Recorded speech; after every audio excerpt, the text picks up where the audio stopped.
अब आयरा लेती है बड़ा फैसला। वो कामयार से साफ कहती है कि अगर तुम इस रिश्ते को मजीद नहीं चलाना चाहते तो मुझे साफ बता दो, मैं अपना कोई बंदोबस्त कर लेती हूँ। दूसरी तरफ आयरा के मामा बहुत परेशान है।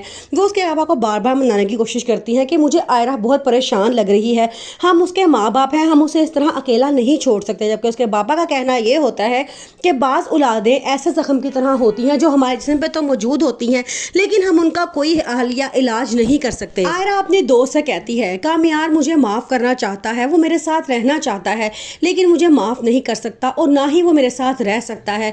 वो अजीब सी उलझन में फंसा है, उसे समझ नहीं आता। वो अपने आप से नाराज़ हुआ है और उसको मनाने में काफ़ी अरसा लग जाएगा। मैं समझती हूँ शायद अब हमें चुप करके अलग हो जाना चाहिए। आयरा का कहना होता है कि मैंने उस वक्त उसे पाने की तमन्ना की और उसे उस वक्त हासिल किया जब वो पूरी तरह से मेरे हाथ से निकल चुका था। एक इंसान जिस पे मैंने भरोसा नहीं किया, उस पर पूरा इल्ज़ाम लगाया, पूरी दुनिया के सामने उसको ठुकरा दिया, उसकी मोहब्बत को ठुकरा दिया। वो इंसान पूरी तरह से टूट चुका है और अब वो अपने आप से भी नाराज़ है और अपने आप से बदला ले रहा है कि उसने मुझ जैसी लड़की से मोहब्बत ही क्यों की। आयरा कामयार को मनाने की बहुत कोशिश करती है, लेकिन कामयार का सख्त रवैया उसे हमेशा मायूस कर देता है। आखिरकार आयरा नाराज़ होकर अपनी अम्मी के घर चली जाती है, लेकिन वहाँ भी उसे बहुत मुश्किलात का सामना करना पड़ता है क्योंकि उसके पापा की नाराज़गी अभी तक ख़त्म नहीं हुई। उनकी खामोशी आयरा के दिल को चीर कर रख देती है। आयरा के घर छोड़कर चले जाने के बाद अब कामयार को आयरा की बहुत कमी महसूस होती है। उसे कमरे के हर कोने में आयरा की खुशबू आती है, हर जगह वो आयरा को तलाश करता है, लेकिन आयरा अब अपनी मामा के घर जा चुकी होती है। तो कामयार उसे मनाने के लिए आयरा के घर पहुंच जाता है, जहां उसके बाप और भाई का रवैया उसके साथ बहुत बुरा होता है।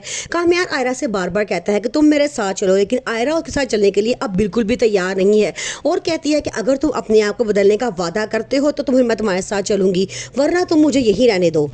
आयरा अब अपनी ज़िंदगी में दोबारा आगे बढ़ना चाहती है, इसलिए वो दोबारा से हॉस्पिटल ज्वाइन कर लेती है और वहाँ पे ड्यूटी स्टार्ट कर देती है। दूसरी तरफ कामयार अब आयरा की कमी बहुत महसूस करता है। वो आयरा को बार बार अपने घर बुलाने की कोशिश करता है, लेकिन अब आयरा आने के लिए बिल्कुल भी तैयार नहीं है।